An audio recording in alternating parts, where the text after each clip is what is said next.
Okay, so today I'm going to show you how to make a coil for your next project, which is going to involve coils. You're going to need a piece of clay, and you're going to want to shape it into a cylinder type of shape. Make sure it feels pretty consistent, and then you're going to put it on the table, not on the cloth, and you're going to begin rolling it like this. You want to be careful not to apply too much pressure. If you do, your coil will become flattened quickly. So if that happens, you give it a gentle twist like this and begin rolling again. This will help the coil resume its coil shape, its roundness. You're gonna work from the center of the coil out, and then you'll be able to see that the coil lengthens as you do that. You want to make sure that if you have an area that is thin, you are avoiding that area because it'll just become thinner as you roll.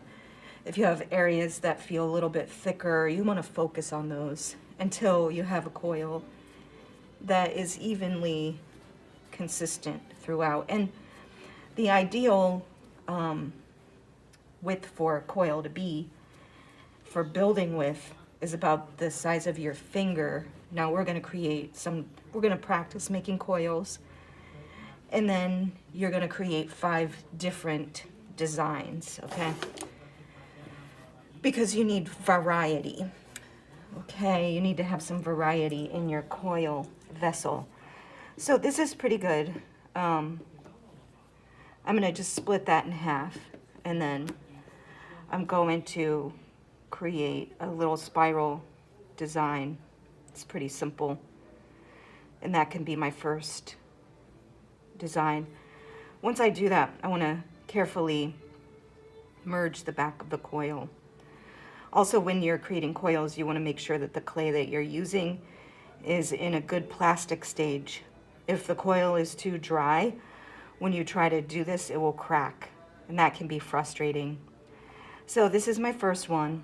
Then I'm gonna go ahead and make another one. So I'm gonna do a braid this time, and so I'll need 3 coils, and I'm just gonna start to braid them. So if you know how to braid, then this should be pretty easy for you. Again, make sure that the clay that you use is in that plastic stage. If you see that you're beginning to get some cracks, you can just smooth them lightly. Just a light smoothing will be good. You don't want to put too much pressure on your work, because then you'll flatten your coil texture. So then I'm going to need to do the same thing here that I did with this coil by merging the back, but I want to be careful, so I have to hold it in the palm of my hand. I don't want to put it on the table because I could flatten it on the opposite side, and I don't want to do that.